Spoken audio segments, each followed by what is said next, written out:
So, hi friends, welcome back to Shinu's Online Learning. അപ്പോൾ നമ്മളിന്ന് standard 6 ഇംഗ്ലീഷിലെ unit 3 glimpses of നേച്ചറിലത്തെ second ചാപ്റ്ററായ the rightful inheritors of the earth written by Vaikom Muhammad ബഷീറിൻ്റെ ലെസനും question ആൻസേഴ്സും ലെറ്റ്സ് റീവിസിറ്റ് സ്റ്റോറിയൊക്കെ എടുത്തു കഴിഞ്ഞു. ഇന്ന് നമ്മൾ അതിൻ്റെ ആക്ടിവിറ്റീസാണ് എടുക്കുന്നത്. ഒരു 5 ആക്ടിവിറ്റി ഉണ്ട്, വളരെ ഇമ്പോർട്ടൻ്റ് ആയിട്ടുള്ള ഗ്രാമർ പാർട്ട് അടക്കമുണ്ട്. അപ്പോൾ അതിലേക്ക് നമുക്ക് കടക്കാം. എല്ലാവരും ശ്രദ്ധിച്ചിരിക്കുക, പറയുന്നത് പോലെ തന്നെ ലൈക്ക് ചെയ്യാനും മറ്റു കാര്യങ്ങളൊക്കെ ചെയ്യാം. അപ്പോൾ നമുക്ക് ഡയറക്റ്റായിട്ട് ഇന്നത്തെ വീഡിയോയിലേക്ക് കടക്കാം. Activity 1. In the story, you can find the following exchanges between the author and his wife. Read the story again and complete the conversation between them. ഇവിടെ വൈക്കം മുഹമ്മദ് ബഷീറിൻ്റെ ഒരു ഡയലോഗ് തന്നിട്ടുണ്ട്. അപ്പോൾ ആ ഡയലോഗ് കേട്ടിട്ട് വൈഫ് എന്ത് പറയും, ഇനി വൈഫിൻ്റെ ഡയലോഗ് കേട്ടിട്ട് വൈക്കം മുഹമ്മദ് ബഷീർ എന്ത് പറയും എന്നീ കാര്യങ്ങളൊക്കെ നമ്മൾ ഇവരുടെ കോൺവെർസേഷൻ പൂർത്തീകരിക്കാനാണ് പറയുന്നത്. ഓക്കെ, എക്സ്ചേഞ്ചുകൾ നമ്മൾ കൃത്യമായിട്ട് എഴുതാനാണ് പറയുന്നത്. അപ്പോൾ നമുക്ക് നോക്കാം. വൈക്കം മുഹമ്മദ് ബഷീറിൻ്റെ ആദ്യത്തെ dialogue, first dialogue: we are the owners of this land. The birds, beasts, reptiles and insects too have a right to this land just as we have. നമ്മൾ സ്റ്റോറി വായിച്ചിട്ട് സ്റ്റോറിയിൽ ഉണ്ടതിലെ ഡയലോഗുകളൊക്കെ നമ്മൾ കൃത്യമായിട്ട് ഇവിടെ എഴുതിയാൽ മതി. അപ്പോൾ ഇത് കേട്ടിട്ട് വൈഫ് എന്തായിരിക്കും പറയുക എന്നുള്ളതാണ് ചോദ്യം. നമ്മൾ എല്ലാവരും ഈ ഭൂമിയുടെ അവകാശികളാണെന്ന് വൈക്കം മുഹമ്മദ് ബഷീർ പറഞ്ഞപ്പോൾ, നമുക്കുള്ള അതേ അവകാശം ഇവിടുത്തെ ജീവജാലങ്ങൾക്ക് ഉണ്ടെന്നും പറഞ്ഞപ്പോൾ എന്ത് പറയും? Are you saying rats have a right as well? They go about as though the earth belongs to them. ഇതേ സെൻറ്റൻസ് നമ്മുടെ ടെക്സ്റ്റിലുണ്ട്, നിങ്ങൾക്ക് ഓൾറെഡി അർത്ഥം പറഞ്ഞു തന്നിട്ടുള്ളതാണ്. ഇനി താഴെ വൈഫ് ഇത് കേട്ടിട്ട് വൈക്കം മുഹമ്മദ് ബഷീർ പറയുന്നത് എന്താണെന്നല്ല ചോദ്യം. താഴെ നമ്മുടെ വൈക്കം മുഹമ്മദ് ബഷീറിൻ്റെ ഭാര്യയുടെ ഡയലോഗ് കൊടുത്തിട്ടുണ്ട്, ലെറ്റ്സ് ബൈ എ ഗൺ എന്ന് പറഞ്ഞിട്ട്. അതിൻ്റെ ഇതിനായിട്ട് അപ്പോൾ ആ ഉത്തരം പറയണമെന്നുണ്ടെങ്കിൽ അത് ബേസ് ചെയ്ത് എന്തെങ്കിലും ചോദ്യങ്ങളായിരിക്കണം ബഷീർ പറഞ്ഞിട്ടുണ്ടായിരിക്കുക, അല്ലെങ്കിൽ കാര്യമായിരിക്കണം പറഞ്ഞിട്ടുണ്ടായിരിക്കുക. എന്തായിരിക്കും? What shall we do with the bats that destroy our coconuts, അല്ലേ? അതായിരിക്കും പറഞ്ഞിട്ടുണ്ടായിരിക്കുക. അതുകൊണ്ടാണല്ലോ വൈഫ് ഇങ്ങനെ പറഞ്ഞത്, എന്ത്? Let's buy a gun, we can shoot the bats, the foxes and the polecats with them. Okay, ഇത് വളരെ എളുപ്പമാണ്. ഇതിൻ്റെ അർത്ഥമൊക്കെ ഓൾറെഡി നമ്മൾ ഡിസ്കസ് ചെയ്തതാണ്. ഇനി നമുക്ക് ആക്ടിവിറ്റി 2 നോക്കാം. ആക്ടിവിറ്റി 2 ഒരു പോസ്റ്ററാണ്. Look at the poster. നമുക്കറിയാം ഒരു പോസ്റ്റർ എങ്ങനെ എഴുതണം, പോസ്റ്ററിൽ എന്തെല്ലാം കാര്യങ്ങൾ ഉണ്ടായിരിക്കണം, ഒരു നല്ല വാചകം ഉണ്ടായിരിക്കണം, നല്ല ഹെഡിങ് ഉണ്ടായിരിക്കണം, പിക്ചേഴ്സും ഇതൊക്കെ വേണം, അല്ലേ? നമ്മുടെ പോസ്റ്ററിൻ്റെ എലമെൻറ്റ്സ് പഠിച്ചിട്ടുള്ളതാണ്. അപ്പോൾ ഇവിടെ ഒരു പോസ്റ്റർ തന്നിട്ടുണ്ട്, let us all live in harmony, save earth. എന്നിട്ട് എല്ലാവരും കൂടി ഒരുമിച്ച് ഇങ്ങനെ സ്നേഹത്തോടൊക്കെ നിൽക്കുന്നത് നമുക്ക് കാണാനായിട്ട് സാധിക്കും. ചോദിച്ചിരിക്കുന്ന ചോദ്യം, what message does this poster convey? ഈ പോസ്റ്റർ നമുക്ക് നൽകുന്ന മെസ്സേജ് എന്താണ്, സന്ദേശം എന്താണെന്നാണ് ചോദ്യം. The earth is ours, let us save it. Earth നമ്മുടെയാണ്, നമ്മളതിനെ സംരക്ഷിക്കണം. God has created a variety of things. Is എന്നാണ് എഴുതിയിട്ടുള്ളത്, തെറ്റാണ്, അവിടെ ചെറിയൊരു മിസ്റ്റേക്ക് ഉണ്ട്. ഇന്ത എന്നാണ് വേണ്ടത്. In the universe for the use of all the creatures.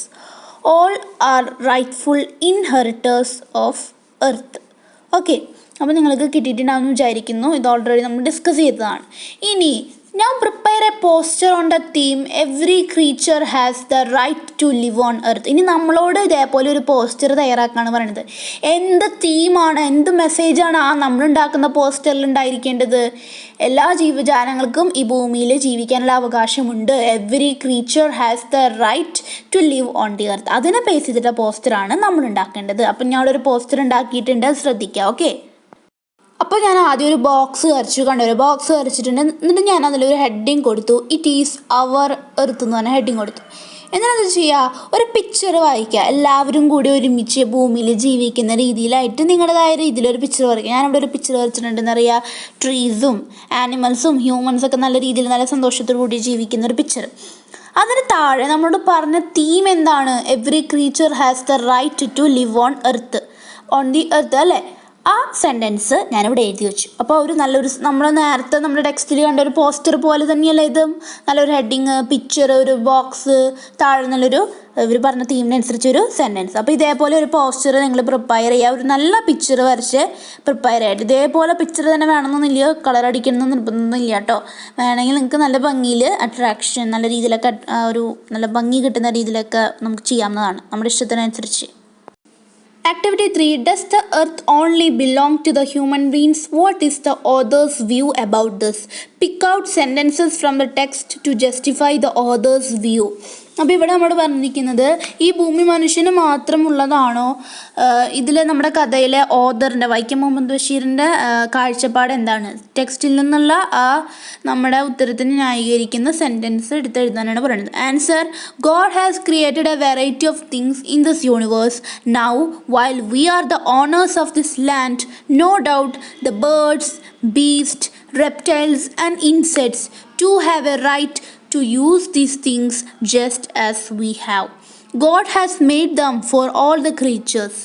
All are the rightful inheritors of the earth. വേണമെങ്കിൽ നിങ്ങളുടെ ആ രീതിയിൽ ഈ ആക്ടിവിറ്റീസ് ഒക്കെ എഴുതാം. ഞാനൊരു എക്സാമ്പിളാണ് ഓരോന്നും കാണിക്കുന്നത് കേട്ടോ.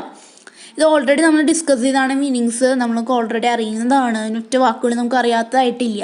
അതുകൊണ്ട് പ്രത്യേകിച്ച് ഞാൻ അർത്ഥമൊന്നും പറഞ്ഞില്ല. ലെസൺ നിങ്ങൾ ക്ലാസ് കേട്ടിട്ടുണ്ടെങ്കിൽ എളുപ്പമാണല്ലോ. ഓക്കെ, ദെൻ നമുക്ക് നാലാമത്തെ ആക്ടിവിറ്റി നോക്കാം. നാലാമത്തെ ആക്ടിവിറ്റി പ്രിപ്പോസിഷനാണ്. ഒരു ഇമ്പോർട്ടൻ്റ് ആയിട്ടുള്ളൊരു ഗ്രാമർ പാർട്ടാണ്, ശ്രദ്ധിച്ചിരിക്കണം. ഓക്കെ, പ്രിപ്പോസിഷനാണ്, എക്സാംസിനൊക്കെ ഇമ്പോർട്ടൻ്റ് ആയിട്ട് വരുന്ന ഒരു ഗ്രാമർ പാർട്ടാണ്, ശ്രദ്ധിച്ചിരിക്കണം. ഇതിനെക്കുറിച്ച് കൂടുതൽ കാര്യങ്ങൾ പിന്നാലെ ഒരു വീഡിയോ വരുന്നുണ്ട്, അപ്പോൾ അതിൽ നിങ്ങൾക്ക് മനസ്സിലാവും. നമുക്ക് ടെക്സ്റ്റ് തന്നിട്ട് ഡിസ്കസ് ചെയ്യാം. ഇവിടെ ഒരു സെൻറ്റൻസ് തന്നിട്ട് കണ്ടോ, ബൈ ചേർത്തിട്ടുള്ള ഒരു സെൻറ്റൻസാണ്. Had in the whole earth been taken over by man. അതിലെ ബൈ കണ്ടോ, ഒരു ബോൾഡ് ലെറ്ററിൽ എഴുതിയിരിക്കുന്നത് കണ്ടോ. ആ ബൈ എന്ന് പറയുന്നത് ഒരു പ്രിപ്പോസിഷൻ്റെ എക്സാമ്പിളാണ്.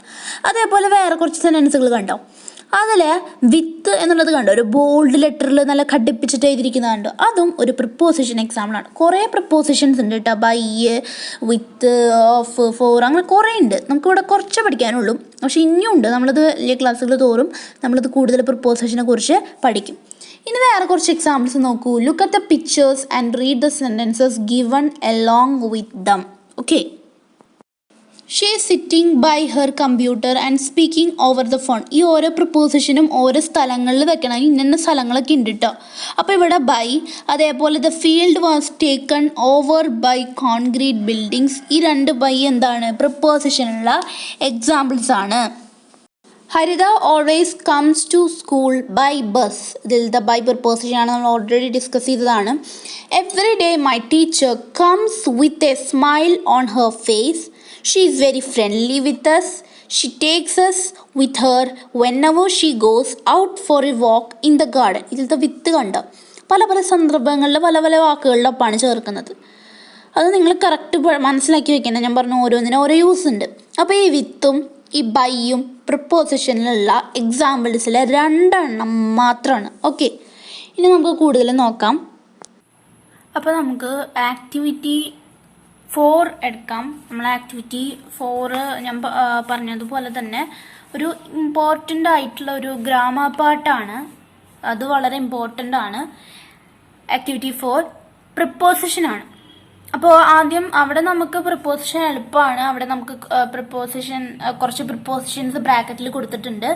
ആ പാരഗ്രാഫ് വായിച്ചിട്ട് കൃത്യമായ സ്ഥലത്ത് വെക്കാൻ മാത്രം നമുക്ക് അറിഞ്ഞാൽ മതി. അർത്ഥം അറിഞ്ഞിട്ട് നമുക്ക് വെക്കാം. എക്സാമിന് അങ്ങനത്തെ ചോദ്യങ്ങളാണ് ചോദിക്കുക. പാരഗ്രാഫ് ചോദിച്ചിട്ട് ബ്രാക്കറ്റ് കൊടുത്തിട്ട് എഴുതാനാണ് പറയുക. അപ്പം നമുക്ക് എളുപ്പമാണ്. അർത്ഥം അറിഞ്ഞ് ആ ബ്രാക്കറ്റിൽ കൊടുത്തതിനനുസരിച്ച് വെച്ചാൽ മതി, വേറെ ബുദ്ധിമുട്ടില്ല. പക്ഷെ നമുക്ക് എന്താണ് ഈ പ്രിപ്പോസിഷൻ, കുറച്ച് പ്രിപ്പോസിഷനെ കുറിച്ചൊക്കെ അറിഞ്ഞിരിക്കണം. പിന്നെ ഈ കുറേ പ്രിപ്പോസിഷൻസ് ഉണ്ട്. ഈ ഓരോ പ്രിപ്പോസിഷൻസും ഓരോ സ്ഥലങ്ങളിലും വെക്കണം. അതിന് ഇന്ന ഒരു സ്ഥലമുണ്ട്, പ്ലേസിൻ്റെ അവിടെ വെക്കണം, ബിൽഡിങ്ങിൻ്റെ അവിടെ, ബിൽഡിങ്ങിൻ്റെ പേര്, ചെറിയ ബിൽഡിങ്ങിൻ്റെ പേര് വരുമ്പോൾ ഇങ്ങനെ വെക്കണം, ഇത് വെക്കണം, വലിയ ബിൽഡിങ്ങിൻ്റെ പേര് വരുമ്പോൾ ഇത് വെക്കണം, അങ്ങനെയൊക്കെ ഉണ്ട്. അതൊക്കെ നമ്മൾ വലിയ ക്ലാസ്സുകളിൽ ഇനി അങ്ങോട്ട് നമ്മൾ പഠിക്കാനെങ്കിൽ നമുക്ക് ഇൻ്റർനെറ്റിൽ സെർച്ച് ചെയ്താലൊക്കെ കിട്ടും. ഇപ്പം നമ്മൾ കുറച്ചൊരു അറിവ് നമുക്ക് വേണം. എന്താണ് പ്രിപ്പോസിഷൻ, കാര്യങ്ങളൊക്കെ അറിഞ്ഞാലാണ് നമുക്ക് കൂടുതൽ മനസ്സിലാവുള്ളൂ. അപ്പോൾ ആ കാര്യമാണ് ഇപ്പോൾ പറഞ്ഞു തരുന്നത്. ഇമ്പോർട്ടൻ്റ് ആണ്, എല്ലാവരും ശ്രദ്ധിക്കണം. എന്താണ് പ്രിപ്പോസിഷൻ? അപ്പോൾ പ്രിപ്പോസിഷൻ എന്താണെന്നാണ് ചോദ്യം. നമുക്കറിയാം, പാർട്സ് ഓഫ് സ്പീച്ച് എന്ന് പറഞ്ഞിട്ടുള്ളത് ഇംഗ്ലീഷ് ഗ്രാമറിലെ ഒരു ചെറിയ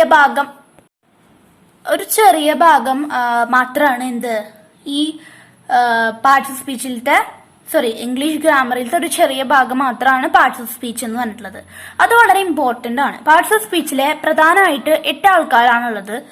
ആദ്യത്തേത് noun, pronoun, verb, adverb, adjective, preposition, conjunction, interjection. നമ്മൾ ഇംഗ്ലീഷ് ഗ്രാമർ അല്ലെങ്കിൽ നമ്മൾ ഇംഗ്ലീഷിൽ ഒരു സെന്റൻസ് എഴുതുമ്പോൾ അല്ലെങ്കിൽ നമ്മൾ പറയുമ്പോൾ നമ്മൾ പാർട്സ് ഓഫ് സ്പീച്ച് ഉൾപ്പെടുത്താനായിട്ട് ശ്രമിക്കണം. പാർട്സ് ഓഫ് സ്പീച്ചിലത്തെ ഈ ഓരോ ആൾക്കാരും എന്താണ് എങ്ങനെ വെക്കണം എന്ന് അറിഞ്ഞ് നമ്മൾ വെച്ച് കഴിഞ്ഞാൽ ഒരു പരിധി വരെ നമ്മുടെ ആ ഇംഗ്ലീഷ് സെന്റൻസ് നല്ലൊരു രീതിയിൽ ഗ്രാമർ മിസ്റ്റേക്ക് ഞാൻ വരും. ഇനി ഇഷ്ടംപോലെ ഗ്രാമറുകളുണ്ട്, അതൊക്കെ അറിയുമ്പോഴാണ് കൂടുതൽ നന്നാവുള്ളൂ. എങ്കിലും ഇത് പ്രധാനമായിട്ട് നമുക്ക് അറിഞ്ഞിരിക്കണം 8 പാർട്സ് ഓഫ് സ്പീച്ച്. അതിന് നമ്മൾ ഇന്ന് പഠിക്കാൻ പോകുന്നതാണ് പ്രിപ്പോസിഷൻ എന്ന് പറഞ്ഞിട്ടുള്ളത്. പ്രിപ്പോസിഷൻ ഈ പാർട്സ് ഓഫ് സ്പീച്ചിലത്തെ 6ാമത്തെ ആളാണ്. വളരെ ഇമ്പോർട്ടൻ്റ് ആയിട്ടുള്ള ഒരാളാണ്. നിങ്ങൾ നൗണും പ്രോനൗണൊക്കെ ചെറുതിൽ പഠിച്ചിട്ടുണ്ടായിരിക്കും. അപ്പോൾ പ്രിപ്പോസിഷൻ എന്താണ്? Preposition A preposition is a word or group of words used before a noun, pronoun or noun phrase to show direction, time, place, location, sexual relationships or to introduce an object. അപ്പോൾ preposition എന്ന് പറഞ്ഞൊരു ഒരു വാക്ക് അല്ലെങ്കിൽ ഒരു കൂട്ടം വാക്കുകളാണ്. ഒന്നല്ലെങ്കിൽ നൗണിൻ്റെയോ പ്രോനൗണിൻ്റെയോ അല്ലെങ്കിൽ ഏതെങ്കിലും നൗൺ ഫ്രേസിൻ്റെയോ മുൻപിലോ അല്ലെങ്കിൽ അഡ്ജക്റ്റീവിന് നല്ലൊരു ഭംഗിയൊക്കെ കൊടുക്കാൻ വേണ്ടിയോ നമ്മൾ ഉപയോഗിക്കുന്നതാണ് ഈ പ്രിപ്പോസിഷൻ. ഈ പ്രിപ്പോസിഷൻ ഡയറക്ഷനോ ടൈമോ പ്ലേസോ ലൊക്കേഷനോ ആ ഒരു ഒബ്ജക്റ്റുമായിട്ടുള്ള ബന്ധമോ അല്ലെങ്കിൽ ആ ഒബ്ജക്റ്റിനെ ഇൻട്രൊഡ്യൂസ് ചെയ്യാനായിട്ടാണ് നമ്മൾ പ്രിപ്പോസിഷൻസ് ഒക്കെ നമ്മൾ ഉപയോഗിച്ചു തരുന്നത്. നമ്മൾ നിങ്ങൾക്കറിയാം പ്ലേസ് ഓഫ് ആനിമൽ, ഓരോരുത്തരുടെ പേരുകൾ. ഓക്കെ, പ്രോനൗൺ എന്ന് പറഞ്ഞു കഴിഞ്ഞാൽ നമ്മൾ ഷീ ഹി ഒരു നൗൺ തന്നെ ആദ്യത്തെ സെന്റൻസിൽ നമ്മൾ ആ പേര് പറഞ്ഞു, വീണ്ടും വീണ്ടും നമ്മൾ എല്ലാ സെന്റൻസിലും ആ പേര് പറഞ്ഞിരിക്കുമ്പോൾ ഒരു രസമില്ല. അതുകൊണ്ട് ആ ഇതിന് പകരം നമ്മൾ ഉപയോഗിക്കുന്നതാണ് പ്രോനൗണുകൾ എന്ന് പറയുന്നത്. അതേക്കുറിച്ച് നമ്മൾ കൂടുതൽ പഠിച്ചിട്ടുണ്ടായിരിക്കും. ഇപ്പോൾ പ്രിപ്പോസിഷൻ എക്സാമ്പിൾസ് നോക്കൂ. In, at, on, of, to, inside, with, down, for. ഇനിയുണ്ട്, ഞാൻ എക്സിട്ര എന്നിട്ടത് അത് പ്രിപ്പോസിഷന്റെ എക്സാമ്പിൾ അല്ല, ഇനിയും ഉണ്ടെന്ന് കാണിക്കാനാണ് കേട്ടോ. ഇനിയും ഇഷ്ടം പോലെ പ്രപ്പോസിഷൻസ് ആണ് ഉള്ളത്. ഓക്കെ, അപ്പോൾ ഇപ്പം നിങ്ങൾക്ക് മനസ്സിലായിട്ടുണ്ടായിരിക്കും. ഇനി നമുക്ക് ആ ആക്ടിവിറ്റി ചെയ്യാം. അപ്പോൾ ദയവായിട്ട് നമുക്ക് പ്രപ്പോസിഷനെ കുറിച്ചുള്ള കൂടുതൽ കാര്യങ്ങൾ ഞാൻ ഇവിടെ കൊടുത്തിട്ടുണ്ട്. നമ്മുടെ ഗൂഗിളിലൊക്കെ നമുക്ക് അടിച്ചു കൊടുത്തതിന് അങ്ങനെ കാണാനൊക്കെ സാധിക്കും. ഓക്കെ, അപ്പോൾ ഞാൻ നിങ്ങൾക്ക് കാണിച്ചു തരാൻ വേണ്ടിയാണ് എന്താണ് പ്രപ്പോസിഷൻ. പ്രപ്പോസിഷനെ നമ്മൾ അഡ്പോസിഷൻസ് എന്നൊക്കെ പറയും. അതായത് A group A word or a group of words that combines with a noun or pronoun to form a phrase that usually act as a adverb or adjective. ഇനി എന്താണ് പ്രിപ്പോസിഷൻ? പലതരത്തിലുള്ള പ്രിപ്പോസിഷനെ കുറിച്ച് കാണിക്കാനാണ് ഞാൻ ഇപ്പോൾ ഇമേജസ് എടുക്കുന്നത്. അപ്പോൾ നിങ്ങൾക്ക് കുറേ കാണാം, നിങ്ങൾക്ക് കുറേ എന്താണ് പ്രിപ്പോസിഷൻ 100 ഇമ്പോർട്ടൻറ്റ് പ്രിപ്പോസിഷൻ ലിസ്റ്റ് കൊണ്ട് കുറേ പ്രിപ്പോസിഷൻസ് കാണാം. അതിൽ കണ്ടോ എബൌട്ട്, എഹെഡ്, ആഫ്റ്റർ, എഗോ, അങ്ങനെ but, by means of, close, down, on, off, outside, over, past, ഇങ്ങനെ കുറേ പ്രിപ്പോസിഷൻസ് ഉണ്ട്.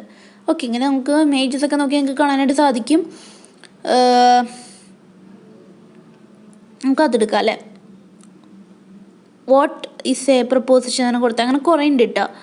അതിൽ കുറച്ചുകൂടെ കൊടുത്തിട്ടുണ്ട് അവർ എന്താണ് പ്രപ്പോസിഷൻ എന്നുള്ളതൊക്കെ. ഇത് കണ്ടോ, അറൗണ്ട്, ആസ്, ബൈ, ബട്ട്, അങ്ങനെ കുറേ ഉണ്ട്. അപ്പോൾ നിങ്ങൾക്ക് സെർച്ച് ചെയ്ത് കണ്ടുപിടിക്കാം. ഇനി നമുക്ക് നമ്മുടെ ആക്ടിവിറ്റിയിലേക്ക് കിടക്കാം. Fill in the blanks choosing the right preposition given in bracket by, with, from, of, in, at കൊടുത്തിട്ടുണ്ട്.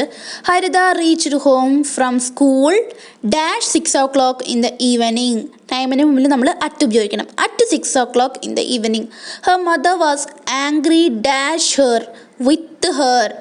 She was late because there was a quiz competition dash the school. In the school, she bagged the first prize in the contest organized dash the literary club of the school.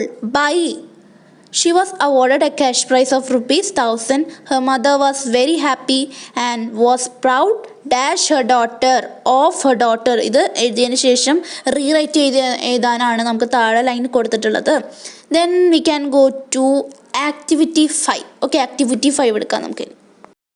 Activity 5ഉം നമ്മൾ activity 4 പറഞ്ഞ പോലെ തന്നെ വളരെ important ആയിട്ടുള്ള ഒരു കാര്യം തന്നെയാണ്. വൈലിൻ്റെ usage ആണ് വൈൽ കമ്പൈൻ ചെയ്യാനാണ് ഉപയോഗിക്കുന്നത്. അപ്പോൾ വൈൽ വെച്ച സെൻറ്റൻസിനെ നമുക്ക് എങ്ങനെ രണ്ടായിട്ട് സ്പ്ലിറ്റ് ചെയ്യാം എന്നുള്ളതാണ് നമ്മൾ മെയിനായിട്ട് പഠിക്കുന്നത്. അതേപോലെ എങ്ങനെ കമ്പൈൻ ചെയ്യാം, 2 സെൻറ്റൻസുകൾ വൈൽ ആഡ് ചെയ്തിട്ട് എങ്ങനെ കമ്പൈൻ ചെയ്യാം എന്നുള്ളതാണ് പറയുന്നത്.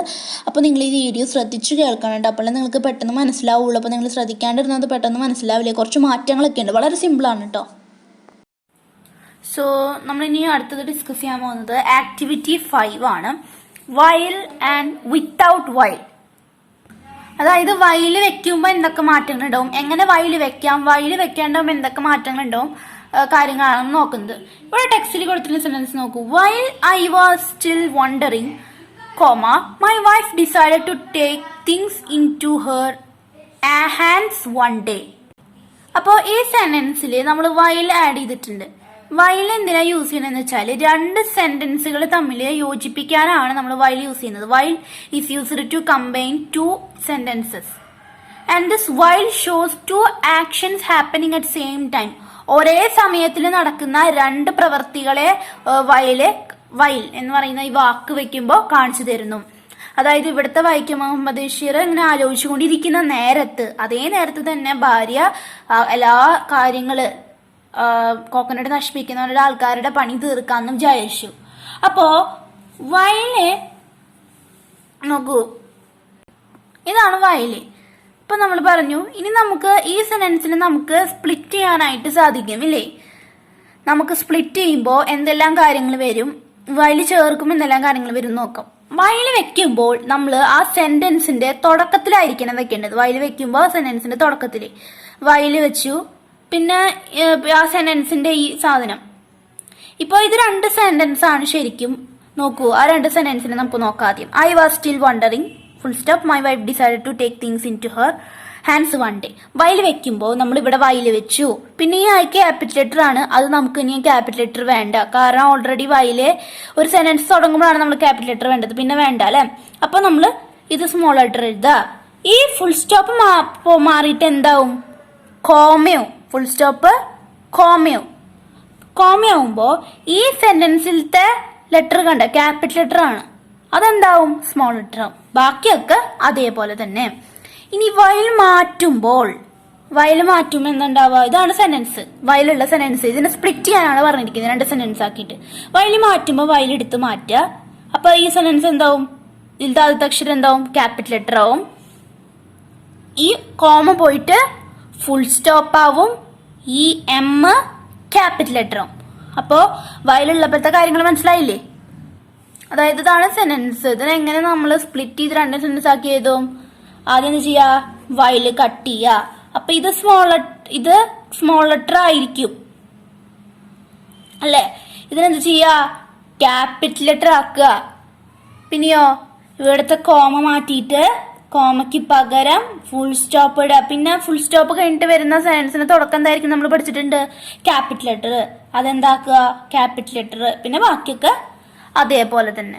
ഓക്കെ, ഇനി നമുക്ക് രണ്ട് സെന്റൻസുകളായിരിക്കണേ ഇനിയോ. അതായത് ഇപ്പോ നോക്കുകയാണെങ്കിൽ ഇതാണ് രണ്ട് സെന്റൻസ്. വയൽ ആഡ് ചെയ്യാനാണ് പറയുന്നതെങ്കിൽ എന്തെല്ലാം കാര്യങ്ങൾ വരും?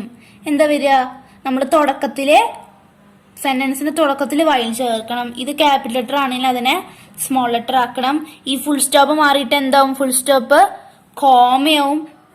പിന്നെ എന്താവും? ഇത് ഈ capital letter M small letter M ആയി മാറും. പിന്നെ ബാക്കിയൊക്കെ അതേപോലെ തന്നെ. ഇപ്പൊ മനസ്സിലായിട്ടുണ്ടാവും വിചാരിക്കുന്നു.